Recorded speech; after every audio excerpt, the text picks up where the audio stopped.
Looking up at the sunny blue sky, Simon turned to Elizabeth and said that if she wanted to join his battalion, she had to fulfill some conditions.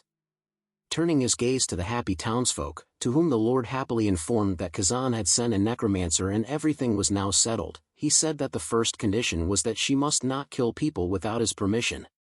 The second was that she must not harm anyone close to him. Continuing to look out the window of the building at the square, he turned around and said that the third condition was that she obeyed him no matter what it cost her. Standing opposite him, Elizabeth contemplated going the hell of her own free will again. The contract was unpleasant and constraining, and she realized that she might have an unhappy future ahead of her. Even so, she did not regret the choice she had already made. She would have made the same choice in any other opportunity, for what she had experienced that day would remain in her heart forever. Bowing her head and placing her hand on her chest, she promised that she would tolerate anything as long as she had the opportunity to be with him, and that he could also limit her freedom as much as he saw fit, adding that her body and soul belong only to him. Listening to all this, Theo shook his head and told himself that she was definitely into him. And he was not mistaken, for the next moment Elizabeth looked at Simon in love and said that for her loyalty she wanted only one thing, and that was his love.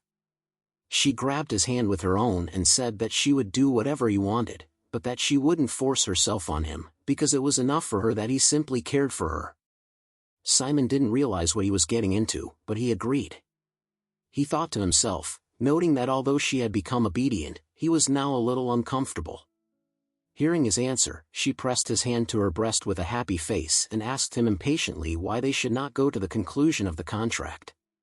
He was clearly unprepared for such pressure and embarrassingly replied that she was too close. Blushing and closing his eyes, Simon waited for the contract to be signed. As soon as it was done, the darkness was dispersed by a burst of energy. Continuing to cradle his hand to her breast, Elizabeth with a warm smile on her face pondered how he could be so adorable. As soon as they were done, Faye turned to her and welcomed her back to the battalion. Faye looked at her hand and said that she hadn't been contractually bound to anyone for a long time. Then turning to Simon, to whom her words were hitting the sore spot, she said that he was now incredibly weak and that Faye had become weaker under his influence. But putting her hand on her chest and closing her eyes, she said that despite this, the darkness warmed and soothed her mind. Not wanting to waste any more time or feeling awkward, Simon said that they should move as quickly as possible, since Ellen was waiting for them. Taking such haste to mean that he was offended by her words, Elizabeth said she would comfort his wounded heart. To which he replied excitedly and awkwardly that he didn't need it. When they arrived at the place where Ellen was waiting for them, Simon greeted her and thanked her for her work. She smiled happily and asked how they liked her acting, which everyone seemed to have bought into, to which he smiled and said that she had done a great job. Opening a wooden chest, he showed her several bags of coins. Seeing them, the girl was surprised, while Fire said in a disgruntled voice that there was much less than he had originally wanted to get. To which Ellen replied that it was still 10 times the original reward. She was more surprised, however, when Simon handed her one of the bags of gold and told her that it was for her. He smiled and said yes, because she needed to help her family too. Taking the bag of money, Ellen tearfully thanked him, saying she would never forget his kindness. When she said she was glad to help, he asked her where she was going now. The girl replied that she was heading back to the Holy Federation, to a place called Loch Erin. Then with a firm voice she added that if they were ever in the Holy Federation and needed help, they could always turn to her. After smiling and thanking her for the offer, Simon said that he hoped that the next time they would meet would not be on the battlefield. Hearing his words, Ellen replied that he was too cold. Looking at Ellen, who was waving goodbye, Fair turned to the protagonist and said that he not only let the priestess go alive, but also gave her money and asked why he did so. He waved back at the girl and told the battalion commander that when he was in his later year of training, he would probably take black assignments. He thought it would be a good idea to get some connections by then. Adding that besides, if she was given some money, she would probably make the perfect accomplice. Looking at Simon, Faye replied that he had indeed bought her trust. To which he replied that he knew he would understand him. Elizabeth, standing behind him, continued to look at the protagonist with a loving gaze, thinking that he was the best. The battalion commander said that when he looked at his actions, he couldn't tell if he was a good guy or a bad guy. Simon asked if he had to be good or bad, adding that he got half of his blood from a priestess, so he didn't want to hate someone just because they were a priest. It didn't make sense for him to resort to extreme measures. After all, he only had to do what was necessary. Although Fair couldn't fully understand such thinking, he couldn't help but agree with it. Looking at the carefree-looking Simon, he said to himself that it would take him a while to realize what kind of person he was. Then turning to him, he asked if he was going to go back immediately. The protagonist replied that since he still had plenty of time, he would like to train before returning, because it would be hard for him to use the battalion's power when he returned to Kizen. Hearing his answer, Faye agreed with him, saying that it was a great idea and suggested that he train at Elizabeth this time. Hearing this, she replied thoughtfully that it was a good idea. Calling some spiders to her, she turned to Simon and said that since he was her new master, he should know how to control her children. Then adding that therefore she would teach him the basics of undead spiders, corpse spiders. Hearing the words about the new skill, the one's eyes immediately shone with anticipation, and he happily replied that he was looking forward to it. She began her explanation by saying that the corpse spider's main ability was the web that it threw at its opponents. It was a deterrent skill, but it was also versatile as it helped them move around along with it. Finished with the theory, she suggested Simon shoot the web at a tree. Concentrating, he followed Elizabeth's advice and told the spiders to act. Following his order, they immediately released the web, which the next moment flew straight into the tree. Seeing this, Elizabeth praised him, saying that the most basic strategy in controlling spiders was to limit the enemy's movement, followed by a bite with poisonous fangs. Hearing this, he replied that he understood. Suddenly, their conversation was interrupted by some noise that made them turn around. 2 orcs armed with clubs were wandering nearby, roaring loudly. Seeing them as a great opportunity, the Spider Queen suggested using them as targets to hone his new skills, which the protagonist gladly agreed to. 2 spiders approached the unsuspecting orcs wandering through the forest, moving along the branches of the trees, which in the next moment, at Simon's command, released a web. However, the web was not aimed at the orcs. When they saw the web flying, they became alarmed, trying to understand what was going on. They didn't have time to realize what was going on, because the next moment Simon commanded the spiders to jump. The spiders jumped high from the branches. Using the threads they had released earlier as a rope, they headed straight for the snarling orcs, who noticed them and prepared to fight. However, the protagonist also had a plan for this case. He immediately ordered the packs to release the web, which was now much larger and looked like a net. When it hit the enemies, it confused them and prevented them from moving properly, causing them to growl furiously. Taking advantage of their confusion, the spiders immediately jumped on their heads, biting through their skin and injecting their venom. Standing in front of the bodies of the defeated orcs, Elizabeth clapped her hands and said with admiration that Simon was incredible and had done a great job controlling the spiders even though it was his first time. To which he himself, pleased with the progress, replied that it was just the basics. From the sounds of growls that didn't disappear even after they destroyed 2 of the individuals, Elizabeth guessed that there was an orc settlement nearby. Then folding her hands together and smiling brightly at Simon, she said that this place was the perfect opportunity to demonstrate the power of the Spider Battalion. Simon thought for a second. In the next moment, Simon smilingly replied that he wouldn't mind doing a 500 gold job if they had the opportunity to do so. At high speed approaching the village, Simon shouted to Fair to deal with the boss at 3 o'clock, while he ordered Elizabeth to block escape routes with spiders. In his own head, he repeated the words that he was the commander who should lead the battalion and read the course of the battle, anticipate the enemy's moves and take them by surprise. All in order to win. Looking across the battlefield, where only his allies remained, Simon clenched his hand into a fist and said, "This is what it meant to be a commander." He finally felt like a true necromancer. Walking up to him, Elizabeth said admiringly that they had won only because of his excellent walking up to him. Elizabeth said admiringly that they had won only because of his excellent command. To which he replied that he hadn't done anything special, then calling her he said that it was her and Fire who had done all the work. His words surprised and excited the one very much. She grabbed his hand and excitedly asked him what he had just called her, to which he awkwardly replied that he had called her Urs. When she heard that, she shrieked with joy and said she was glad her master had given her a nickname. Simon thought to himself that he had just shortened her name. But judging from the way she liked it, he decided not to tell her the truth. His thoughts were interrupted by Fair's voice, who said it was his turn. Pointing at the orc bodies, he told the protagonist to turn them all into skeletons. Rubbing his hands in anticipation and chuckling, he added that thanks to them, their battalion would become much stronger. However, Simon immediately brought him down to earth, saying that he had forgotten one important detail, namely that he had not yet learned how to resurrect corpses. The battalion commander froze in place. Afterwards, grabbing his head, he angrily replied that he had indeed forgotten that he was still in his first year of training. However, Urzabet calmed him down by saying that they could just sell the corpses for money. Then turning to the main character, she said that she had a proposition, to which he asked what she was proposing. With a bright smile and a wink, she said that since it was a shame to throw the orcs away, they could send a letter to the Lord and sell them. Some time later, after returning to Kizen and exiting the teleporter, Simon looked at the letter and noted that the orcs must have caused a lot of damage, as the Lord himself had promised to make a request to give him an extra reward. Sitting in subspace with Urzabet, Fear said that this was great news, then asked how far away the ruins were. When he didn't get an answer, he bent down and complained that it was very cramped. At the same time, Cammy came running toward Simon. She waved at him with a smile on her face and said that she was glad he was safe and sound.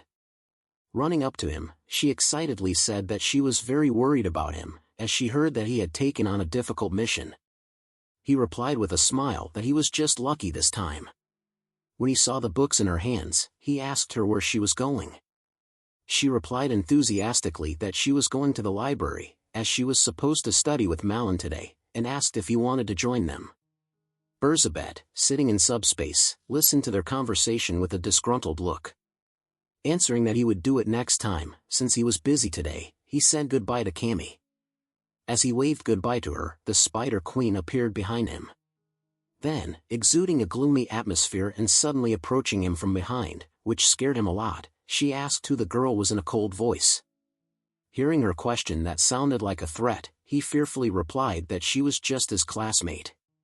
Not satisfied with his answer, she replied in the same cold voice that for a normal classmate, she had a too annoying look in her eyes when she looked at him. She added that even though she remembered her oath and wasn't going to touch her, she couldn't help it if she was annoyed. Hearing that, Simon said he was glad she remembered her vow. Elizabeth said that she was only his servant and he could order her anything he wanted. Elizabeth replied that in that case it would be better for her to go back to subspace, because even though the place was remote, there were still people here. She replied that if that was all there was to it, she had a solution. In the next moment, her eyes on her forehead disappeared and her face took on the appearance of a teenage girl. Her clothes, however, changed to the uniform worn at the academy. As she began to spin around, she asked Simon with a smile how she looked. Didn't she look just like a Kizen student? He looked at her and asked if she had been wearing cobwebs instead of clothes all this time. She replied that she had, adding that they were of the highest quality. Then he said that if he had any errands inside or outside the academy, he could always call her to help him. When he heard that, he asked incredulously if it was possible, because he had heard that there were surveillance spells all over the academy. She waved her finger at him and told him not to worry.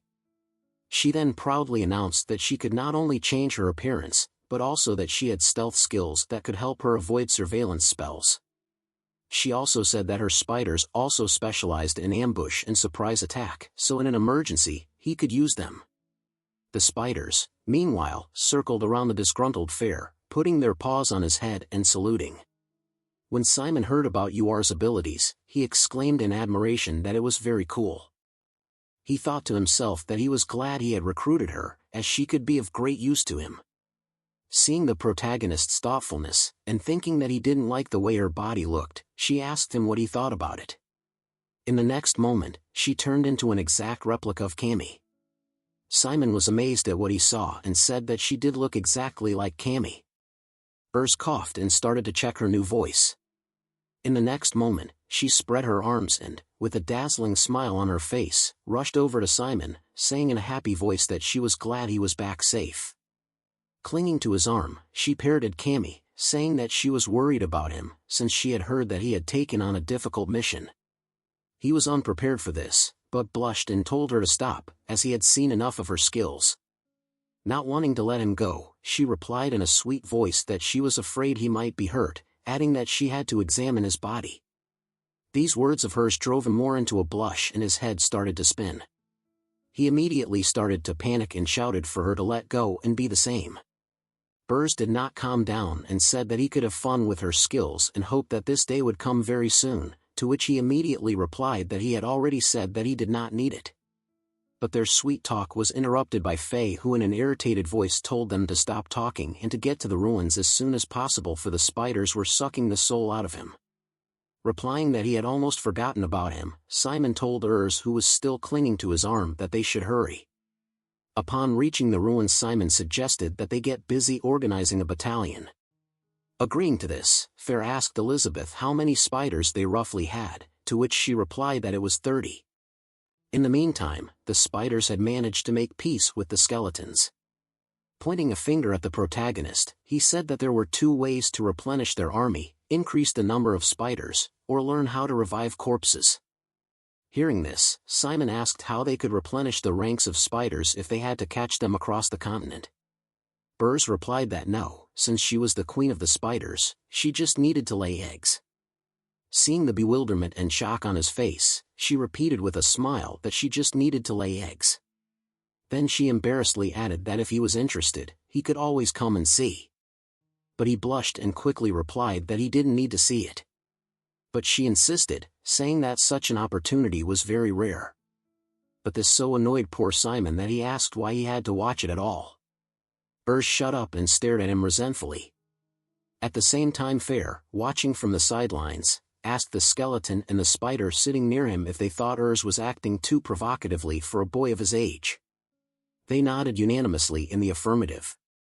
Deciding not to dwell on it, Simon looked at Urs, who looked offended, and said that they had decided that she would give birth to spiders. Then, trying to calm himself, he wondered what else they needed to discuss. Suddenly a memory popped into his mind, causing him to immediately have an idea. Turning to the Spider Queen, he said he wanted to ask her something, to which she replied that he could ask her anything he wanted. Saying that he was very curious, he asked her with a serious face if she could take on the form of a priestess. After his words, the atmosphere around him became a little gloomy. Urs looked at him and asked if she had understood correctly that he wanted her to take on the form of a priestess, and he said that he had. He then began to recount the events that had happened to him recently in the forest. When she heard his story, she replied that she now understood why he wanted her to pretend to be a priestess. After some thought, she replied that she could do it, but it would be better to send the spiders first, because no matter how good her disguise was, if their opponent was a real priest, it would be useless.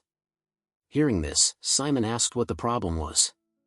Urs replied that mages who used holy magic had special skills that could quickly detect the undead, and even if she could conceal what she couldn't use holy magic, she would still be exposed. Hearing that, the one replied that she didn't have to worry about it, saying that that priest had a core in his body. These words shocked her as she found it hard to believe his words.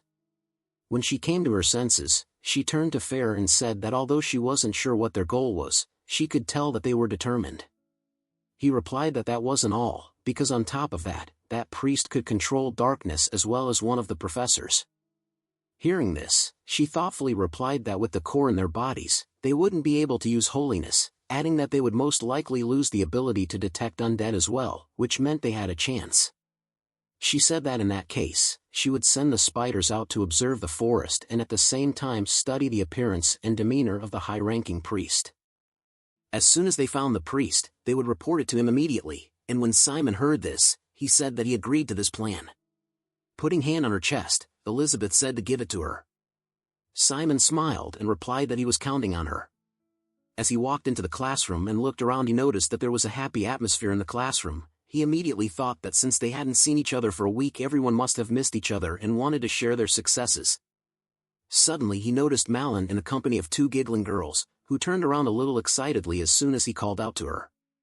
While Simon watched them in bewilderment, the girls wished her luck for some reason while she irritably told them to shut up. Simon greeted Malin, who sat down next to him, but Malin merely replied that he had no shame. Then she looked at him thoughtfully and added that it looked like he was just plain stupid after all. He don't know what the matter is, so he asked what she was talking about. She decided not to continue and handed him a pink box. Simon was surprised to see it and asked if it was for him. Malin replied in a serious voice so that he wouldn't misunderstand her and that it was only because they were in the same group. Simon didn't care, however, and looking at the box with a satisfied face, he asked casually why she had suddenly given him the cake. Then, looking at her, he added that it wasn't his birthday. She looked at him contemptuously and replied that tomorrow was cake day. Simon asked with a puzzled look on his face what that meant, to which the girl replied that it was the day girls gave cakes to guys. When Simon heard this, he immediately realized and thanked her profusely, saying that it was very kind of her. She looked away, embarrassed, and said that it was nothing like that, and that she had only done it out of pity, because he and Richard had never gotten a single cake. The next moment two girls came over to the desk where Simon was sitting and handed him boxes of cakes, smiling at him as they asked him to accept them, saying that it was a thank you for teaching them during the magic combat lessons. Simon immediately thanked them with a smile, saying he would definitely eat them later. Malin on the other hand was looking at all of this with wide open eyes. As soon as the girls left she turned to Simon and grinned, saying that she thought he was popular, adding that only 2 people had thanked him, but their conversation was interrupted by a cheerful voice calling out to Simon. As it turned out it was Cammy, who with a happy smile on her face and holding a huge gift box in her hands, greeted Simon happily. Putting it on the table, she embarrassedly began to thank him for taking care of her all this time, saying that she hoped they would be good friends for the next semester. Then she bowed and excitedly asked him to accept her gift. Simon was a little confused by such a sincere gift. But then Malin intervened in their conversation, who looked at the huge box of cake and asked Cammy if she had baked it herself. Excitedly waving her hands, she answered that no, adding that she wouldn't dare to do it herself. Then she said that she just bought it from Rokostov and also asked to decorate it on top. Looking at the excited Cammy, Simon pondered to himself, thinking that the day of the cake was to be tomorrow, and that she must have gone through a lot of trouble for it.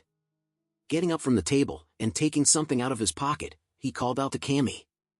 He took out a handkerchief and wiped the cheek of the confused girl, saying with a smile that she had something on her cheek. After a moment the girl's confusion changed to panic, as she was obviously not ready for this.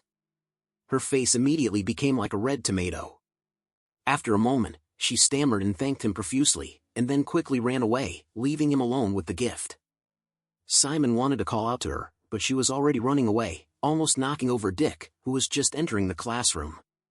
Not understanding what had caused this reaction, Simon asked what had suddenly happened to her, to which Malin sighed and replied that he couldn't understand. At the same time, Dick came up to them and asked if the seat next to them was free, to which they said yes. Simon said he finally understood why everyone was so happy, not only because they hadn't seen each other for a week, but also because it was cake day. Malin grinned and said that thanks to that day they had an interesting memory, and when Simon heard that, he asked what she was talking about. The girl immediately pointed to a party hat which was put on someone's blonde head.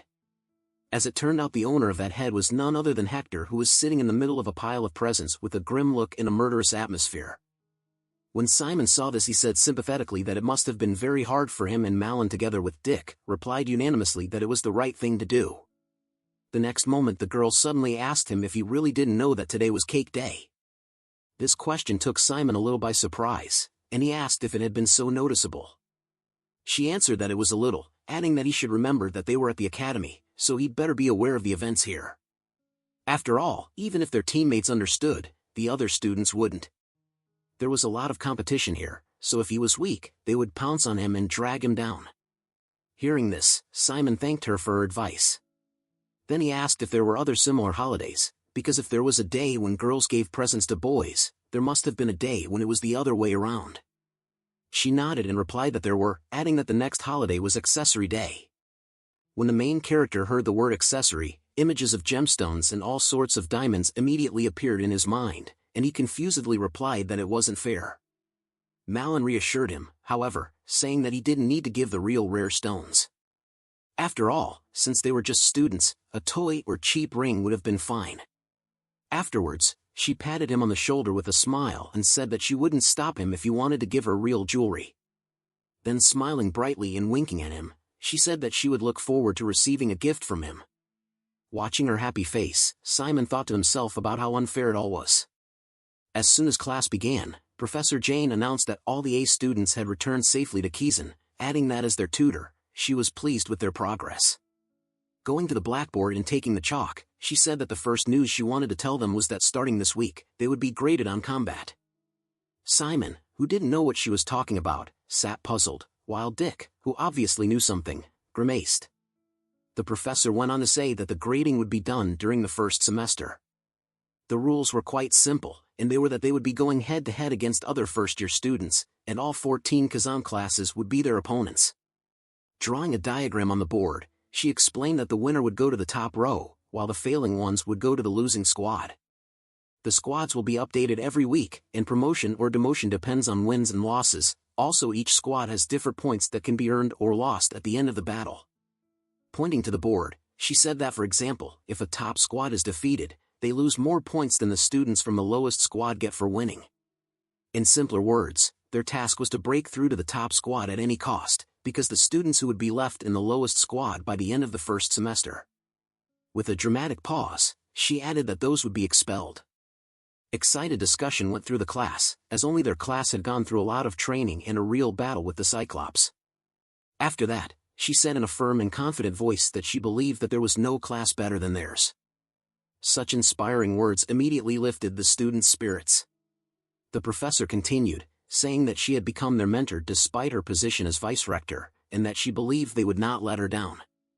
As soon as she had finished, Dick stood up from his seat and put his foot on the table, thundering and animatedly telling her not to worry, for they would do their best to make her proud. As he excitedly shouted that their class would win and be the best, Malin blushed in embarrassment. Sighing, Professor Jane called out to Dick, who asked with a joyous mood what she wanted. His cheerful mood evaporated, however, when she said she was most worried about him. Some time after the students were informed of the new test, Professor Jane stood in front of a group of students dressed in their training uniforms. They were as usual a little scared of her presence. She asked them one question, if any of them could explain to her the difference between the battle with the monster they had participated in before and the interpersonal battle that awaited them ahead. Jamie Victoria, as always, was the first to speak and was eager to answer the question. She immediately said that she knew the answer. In the battle against the monster, they themselves made a strategy to defeat it, but in the interpersonal battle, the enemy can also make a strategy against them. It was the usual correct answer, which did not surprise the professor at all, so she asked the other students if they had any other thoughts on the matter. She hoped to hear something new and interesting from someone instead of the answer memorized from the textbook. It turned out that Hector had a different understanding, and he raised his hand and said that unlike in the monster battle, there are limitations in the types of black magic that they can use in interpersonal battles. Hearing this interesting thought, Professor Jane asked if he could explain it in more detail. Hector continued, pointing out that skills that take a long time to cast, skills that are easy to track or slow to shoot, and trap-type magic circles installed on the floor will rarely work in interpersonal battles, so those will be limited in use. Simon listened with interest, not knowing what to expect from him next. Suddenly, Hector looked directly at him with his hateful gaze. He said that along with all the above, summoning skills from summonology are also not effective in interpersonal battles. His words sounded like a threat to Simon and made him tense up a bit. But Hector didn't stop and continued, explaining that the tactics to win against summoners are obvious, and unlike monsters with low intelligence, humans can ignore the summoned creatures and attack the summoner directly. Even Dick realized what Hector was getting at and looked at Simon excitedly. When Hector finished his answer, Professor Jane was completely satisfied with it, because all the necessary points were mentioned. And she said that it was really like Hector had just said, so it might be difficult for some students specializing in a certain field to get good results. Then she suddenly pointed at Dick and added that despite this, there are skills that might not be the best for interpersonal battles, but they can still be great weapons if used correctly. As an example, she cited the enchantment that Dick usually uses. Seeing his confused and uncomprehending face, she explained that if he took a simple approach using the enchantment, it would be the easiest to battle against a magical combat student. As they would need to get close to combat, it would be easy to make the enchanted weapon touch the opponent. But if he meets a hematology student specializing in long-distance attacks, he will lose before he would know it. But things were not so hopeless, and students could get good results if they could identify their strengths and weaknesses and study ways to make up for their shortcomings. Kenny looked over at Malin, realizing that she, as a hematology specialist, would have to prepare herself against close combat. After the briefing was over, Professor Jane told them that they would now train and test their specialties. She also advised them to make sure they were wearing their safety vests before they started interpersonal training. Finally, she advised them to think about what type of black magic would be most effective in interpersonal combat during training. All other questions could be asked by the students to her assistant Taz, who was to supervise their training and help them. Having settled all the organizational issues, Professor Jane told them to start. The training began with the students putting on their safety vests and discussing strategies. Malin was going to try out the darkness arrows first, while other teams were developing their own strategies to win. Everyone around them was actively preparing for the training battle and discussing their strengths and weaknesses with their friends. Only Simon was sitting on the sidelines. He was thinking about his dismal prospects in the upcoming interpersonal battles because, as Hector said, summonology is disadvantageous in interpersonal combats. He could not understand how he could get good results using summonology. Simon could have easily defeated all his opponents using battalion, but he just couldn't do that in the middle of class without putting his battalion and himself in even more danger than expulsion from school. The only thing he could do was to use the 3 summon skeletons, but they had a lot of flaws, and since they were quite slow, it would be difficult for them to keep up with human speed. He leaned against the wall tiredly, realizing that the more he thought about it, the more he felt like he was losing. But he couldn't relax for that long, as Taz approached him, and seeing his appearance, commented that he had a lot on his mind. However, he could feel free to ask her questions about his problems, because she had spent about 2 years at Kizen herself, so she would definitely be able to give him some useful advice. Simon explained to her that he was thinking about how to fight in interpersonal combats, since he was majoring in summoning. Taz told him that in her experience, it was much better to just try your hand at it yourself than to spend a lot of energy thinking about all possible cases on the battlefield.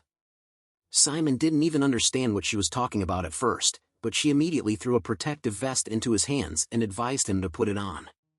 She smiled at him and told him that she would play the role of his opponent. But before they started, she asked Simon if he knew what a barrier gauge was. As he put on the vest, he replied that Professor Jane had explained it to all the students in the last practice session. This answer satisfied her, and she advised him not to worry about their practice battle since she would only use black magic at the 1st grade level. Simon was already ready to fight and clenched his fist and summoned his skeletons. Taz also didn't stand still and raised her hand, creating magic circles. Several magic circles appeared around her at once, and she was also ready to meet all the attacks of her opponent. Simon decided not to waste any time and immediately sent all the skeletons to attack.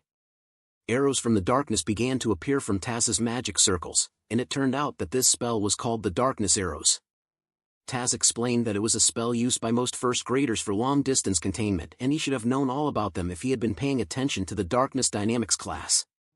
Hearing her say that, Simon thought that it looked like she was really only going to use skills that 1st graders could handle.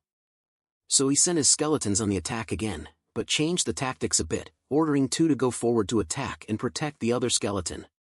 The 2 skeletons selflessly accepted their fate and took the brunt of the hail of arrows from the darkness, while the last one was rapidly approaching Taz, who was happy that he could already control 3 skeletons at once.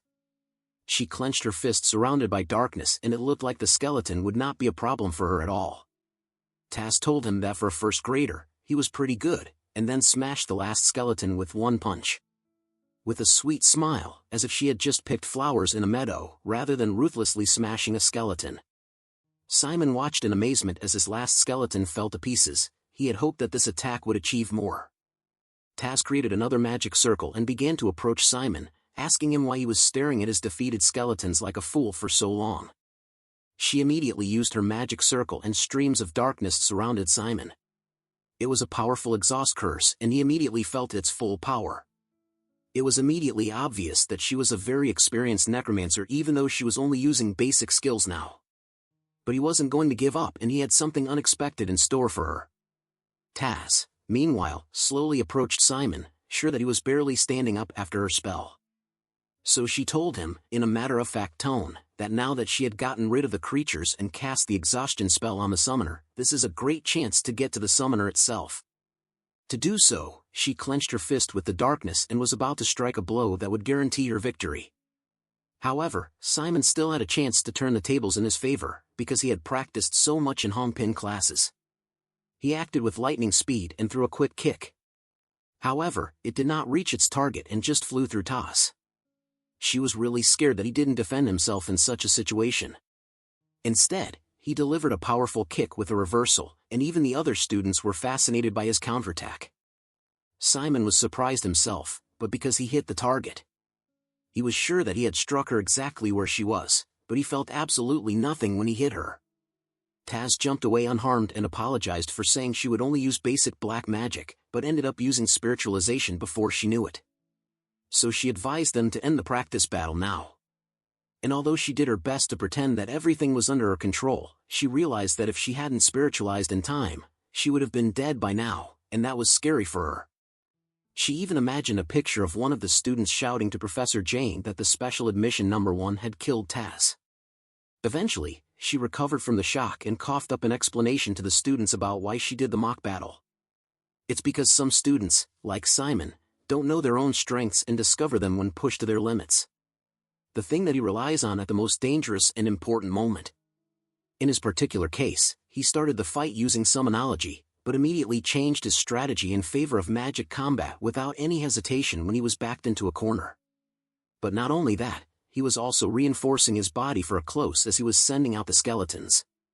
Even when no one knew what strategy she had to use against him in close or ranged combat to win, she was sure that Simon was preparing for close combat almost instinctively. Simon shuddered as she read all his movements. Tas walked closer to him and patted him on the shoulder, telling him not to jump to conclusions and not to give up when he had both talent and skills. He still had time to think about it and make his choice. But if she were in his place, she would have chosen magic combat without a second thought. She wished Simon good luck and left to help the other students. Simon began to think hard and remember everything he had heard from Hector today about the ineffectiveness of summoning skills in interpersonal battles and also the advice from Tas. Gradually, he came to the conclusion that it would be really hard to fight with summonology. Suddenly, his thoughts were interrupted by Hector's voice, who called him by name and threw a protective vest on the ground next to him. Hector told him to put on the vest and get ready for an unforgettable walk through the streets of pain and suffering. At the same time that Simon was training with Tas, on the other side of the training room, Malin and Dick were having a training match. Malin was outraged that he couldn't even hit her once. Dick made the excuse that he was just giving in to her. She looked at him suspiciously and asked who he was trying to fool. After all, she was only using basic spells, and he couldn't even take one step. Suddenly, the sound of a loud thud behind her caught her attention. It was the punch of Simon, who had finally finished his training match with Tas. Looking at him, Malin thought that she hadn't even realized that he was going to go out against Tas. It looked like they had completed their training, but the question remained who had won. It was not clear for sure. Dick assumed that Simon had lost, since he was exhaling exhaustively, but that was not surprising, considering how hard it is to win against an instructor. Then they noticed Hector approaching Simon and throwing a safety vest next to him. Malin immediately went over to them, not wanting to stand aside. Hector suggested that Simon put on the vest and start a training fight. But Simon knew his intentions and was not going to agree yet. He picked up the vest from the floor and threw it back to Hector, saying why doesn't he look for a fight somewhere else? Because he wasn't in the mood for any of this right now. Hector gritted his teeth at this response and quietly called him a bastard. Suddenly, Malin stood between them and told Hector not to dare. He told her with contempt that it was none of her business, Ivory Tower. Cammy and Dick were surprised at his insolence. However, Malin was not at a loss and advised him to speak for himself and not to behave like a little child, because if he continued to insult her, she would definitely tell the professor about his behavior. But even so, Hector wasn't going to back down, and with a sneaky smile, he told her that she was just Cern's stooge. Malin could hardly contain herself from such an insult. She clenched her fists and was ready to explode from the rage that filled her. Dick and Cammy did not understand how he dared to say such a thing to her. Even Hector's friends advised him to take it back, because even though he was annoyed, it was too much. Malin held on a little longer, but it couldn't last. because the next moment she exploded with rage and created a magic circle of hellfire in her hand. She was going to teach that bastard a lesson, and no amount of screaming from her friends could stop her. Suddenly, Simon ran up to her and told her to stop. He was going to close the flames with his hand. Because she was blinded by rage, she did not notice how one of Professor Jane's assistants started to approach them. He approached them and asked, "What's going on here?" Hearing his voice, everyone immediately turned to him.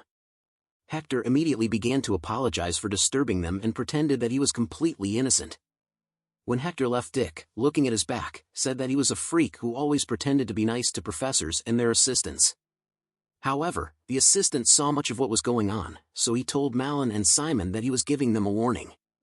After all, they almost did what Professor Jane hates the most. The only thing she could say in response was to apologize. Seeing that they understood everything, the assistant left, advising them to get back to practice. But Dick couldn't calm down, complaining about how much he was pissed off at the piece of shit who didn't understand that certain things shouldn't be said out loud. Cammy went over to Malin and asked her if she was okay. Malin pretended that everything was fine and nothing had happened, as if she was just a little lost. But Simon, who was standing next to her, couldn't help but ask her how lost. She didn't answer his question, but she did ask when he was going to let go of her hand. Another awkward moment for Simon that day, but not the last. He began to make excuses that he was in a hurry to hide the spell. Malin had a headache, but she still told him that he was out of his mind. What was he thinking when he grabbed the dark flare magic circle with his bare hand? It's no wonder he got burned. When Malin saw his burned hand, she told her friends that she decided to take him to the infirmary where he could be taken care of. When they got there together and Malin was bandaging his burns, she asked him a question. Why did he decide to cover her back at the cost of his health? He told her that it was obvious because she would have gotten in big trouble if it was found out that she was going to use magic against another student. Even though Hector was wearing a protective vest, he wasn't wearing it properly, so it could have ended badly for him, which would have led to even worse consequences. However, Simon was curious about what Hector had said to her at the time. So he told her that he didn't understand what he had said, but it was something he wasn't supposed to say to her, right? But as soon as she started to try to explain something to him, he interrupted her by saying thank you for coming and standing between them and stopping Hector when he tried to pick a fight with him. And she almost got into a fight with him herself, so it was his duty to save her from trouble, even at the cost of his arm. Malin began to feel uncomfortable and fidget with her legs. She let out a tired sigh and told Simon that this was his biggest problem. Of course, he didn't understand what she was talking about. Then Malin suddenly jumped out of her chair and screamed at him that he was too kind. And he's too gentle that it's almost annoying, but it won't work this time. Simon was shocked and scared and didn't understand what she meant or what she was going to do. Malin got close to his face and confidently said that she was going to tell him this only once, so he should listen carefully. And no one expected such a turn, because then she said, "Thank you, Simon." Immediately after that, she ran out of the room, slamming the door, as if she had just done something indecent and was now running away from the shame. Simon did not fully understand what had happened. But Faye understood everything, and said, "Geez, just listening to those two puts him at a loss for words. Like father, like son." But Simon just told him to shut up. The next day, all the students in class were divided into two groups, the attacking and the reserve. Malin and Dick were in the attacking group, and Simon and Cammy were in the reserve group. According to this division, Cammy and Simon were supposed to attend the spiritology class. However, when they came back from the class, they had a shadow of sadness on their faces, as if the experience was not a pleasant one. And when Dick asked if they were okay and what happened to the backup team in the class, Simon could only answer with a pale smile that it was too painful in a completely unimaginable way. Dick did not understand what he meant and asked again, unimaginable. It turned out that the professor of spiritology was going to teach them until they could feel spirits, and until they could do that, they had to be part of the reserve team. But there was one problem in all of this, and that was the professor's appearance, and it wasn't even his wolf's head, but the fact that he didn't think it was necessary to wear clothes. And when one of the students complained in class that he couldn't feel the spirit no matter how hard he tried, the professor just said, "Feel it." And he started doing a ritual dance, saying that they should all just feel it, not tell themselves what they can't do, but just feel it. In his opinion, the only thing they all lacked was effort, so they had to try harder. And to put all their energy and heart into the ritual dance, just like he was doing now. He didn't even think about how the students were looking at it or trying not to look at it. It seemed that Cammy was the worst off. Simon tried to explain it all to Dick, that this process of feeling the spirit was too unusual. Seriously, he didn't want to see a dance like that ever again in his life. Suddenly, Cammy started crying and complained that she felt so humiliated as never before. All Simon could do was support her. Malin and Dick, not fully understanding what they were talking about, looked at them carefully. Simon didn't want to bring up all the shame they had experienced and decided to change the subject by asking them what they had learned from being on the attack team. This change of topic surprised them a bit, but the answer was obvious. They had learned attack spells, and all the professors they had classes with had mostly taught them attack strategies since the interpersonal battle evaluation was coming up soon. Then Dick suggested that hematology didn't require prerequisites like spirits in the spiritology class, so they would probably learn something useful there. They hoped so themselves and prayed that this would be the case. Fortunately, their prayers were answered, and when they arrived at the hematology class, they were greeted by Professor Sayaj himself, who advised the students who were late to get ready quickly and sit down. He started his class by apologizing for their class starting so late due to his private matters. And since they were behind schedule, they needed to move through the material quickly. The professor began his lecture by first of all explaining what hematology is, which is black magic that uses blood as a medium. Many people think it's the study of reenacting the secret skills of vampires or werewolves, but contrary to popular belief, hematology boasts a long history as blood is the substance that has the best compatibility with the darkness. But before they could start practicing, they had to put on a special device that was designed to help beginners extract blood. The practice was to begin after all students had put it on. Compatible as possible, so necromancers can artificially mix blood with darkness to create various magical reactions. In other words, it's a simple waste of power for necromancers if they don't know how to use their own blood. Since it does not consume stamina, and blood can be the fastest and strongest weapon in a critical situation. Cammy was just beaming with happiness and excitement, and it was not surprising at all, since she was a vampire and she always liked talking about blood. Professor Sayaj announced that today they were going to identify the properties and corresponding characteristics of each student's blood and try to use hematic bullets in real combat. Hearing this, Cammy immediately lost all enthusiasm. She was afraid of battles more than she loved blood. When it was Cammy's turn and the professor invited her to come closer to the shooting range, she was very nervous and unsure of herself. But Simon, as always, supported her, saying that she would do well. She took a concentrated breath and walked closer to the shooting range. But she was still too hesitant and nervous, thinking what if she failed. She was not the first in line, and other students had already shot at regular targets before her. At the professor's command, they had to shoot bullets made of blood.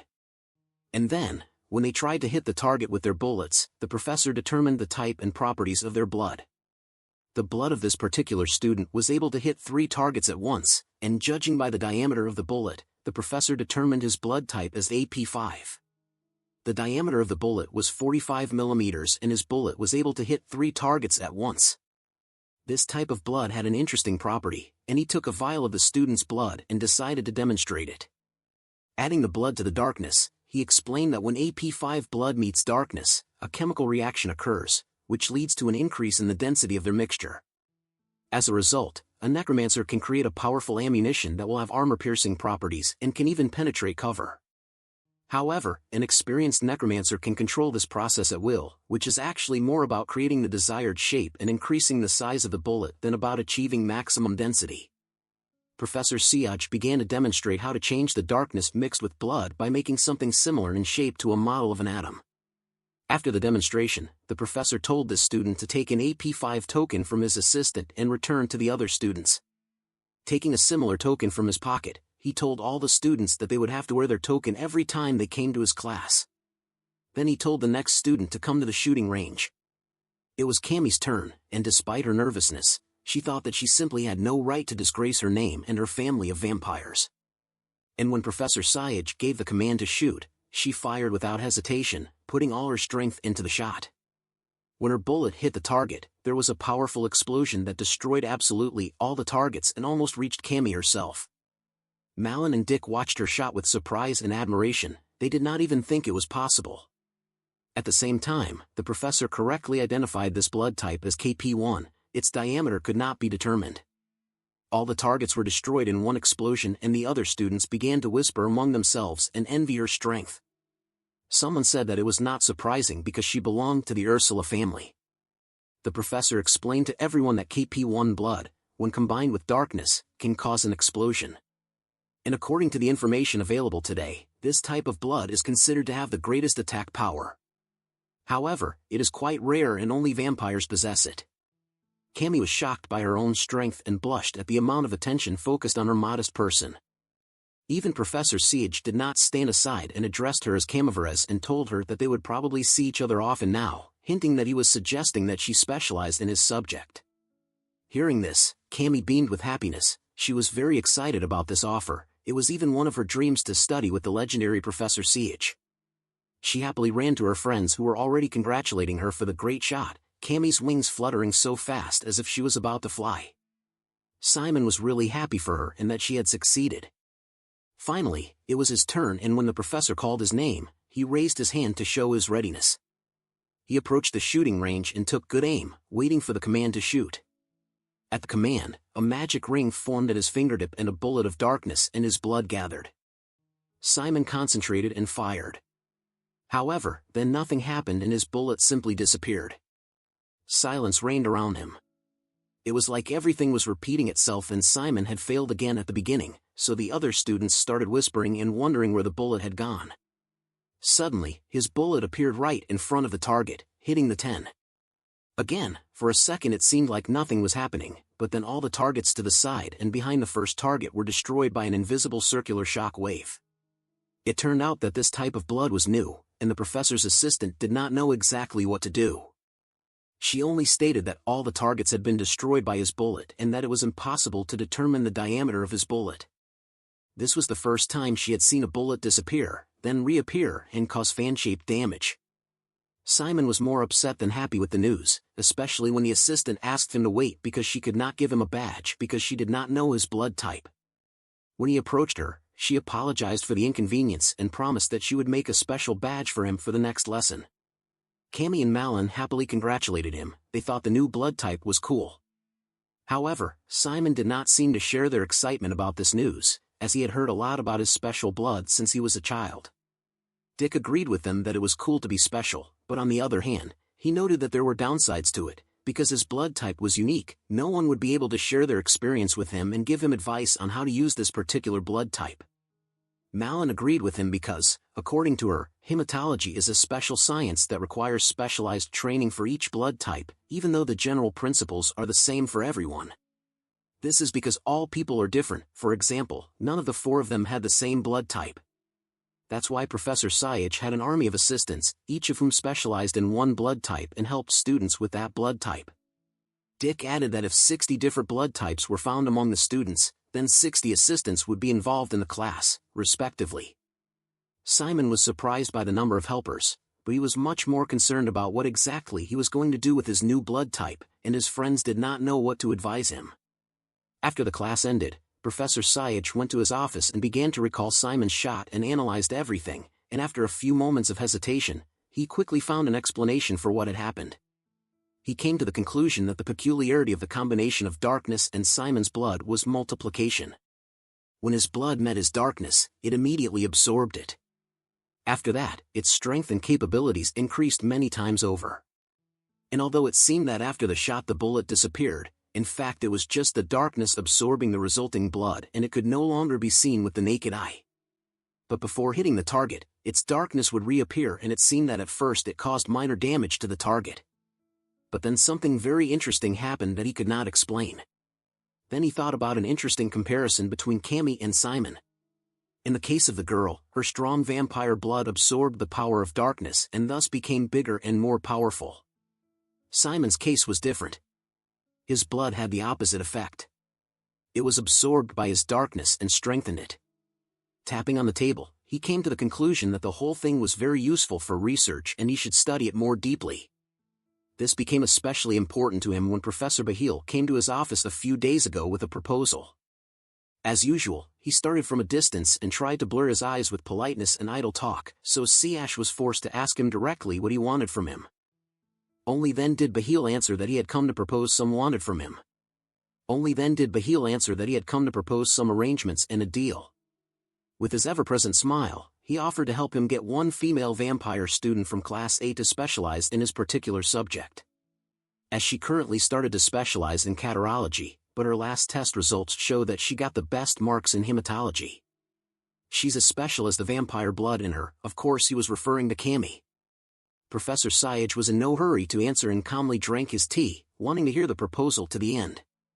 But he'll continue to promise him that he would convince that student to change her specialization to hematology and that her success in the future would bring him many benefits. But he was unable to convince the experienced professor of the value of his proposal, and irradiating a cold atmosphere put the cup on the table with a thud. Professor Syage turned to him and replied with restrained anger that he had always been a cocky kid since his school days, but he advised him not to get too excited about his achievements at such a young age. Bahil immediately raised his hands to show his unwillingness to quarrel. He apologized for the fact that his suggestion might have been too bold and explained that he was only trying to help his colleague who had only one graduate at the moment. And most of the students who chose his subject as a specialization dropped out before the end of the second year. He believed that this student was his long-awaited chance to improve his performance. He wanted only one thing in return. His smile became maniacal and he stated his only condition, that Professor Syage should abandon the idea of taking the student from Class A, Simon Valencia, as he would like to do it himself. Now recalling that conversation, he knew very well that Bahil does everything for his own benefit and is ready to play any game for this, but he always has a clear plan of action. However, all these offers from Bahil did not stop him, they only fueled his interest in this unusual guy. Now that he had seen his abilities with his own eyes, he was beginning to understand why Bahil and the other professors were so eager to have him as a personal student and was ready to join the chase for the prodigy himself. So when his assistant brought him coffee, he already had a game plan in mind. He warned the assistant that he was going to the research room and asked her to come back later to help him sort through his notes and prepare a research paper.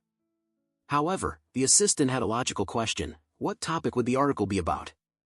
To which the professor replied that the research would be on a new blood type. The assistant was surprised and asked him if he was really going to study Simon Valencia's blood.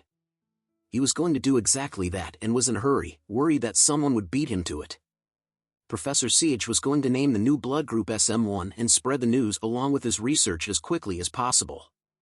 Because now he was ready to openly join the war for Simon Valencia.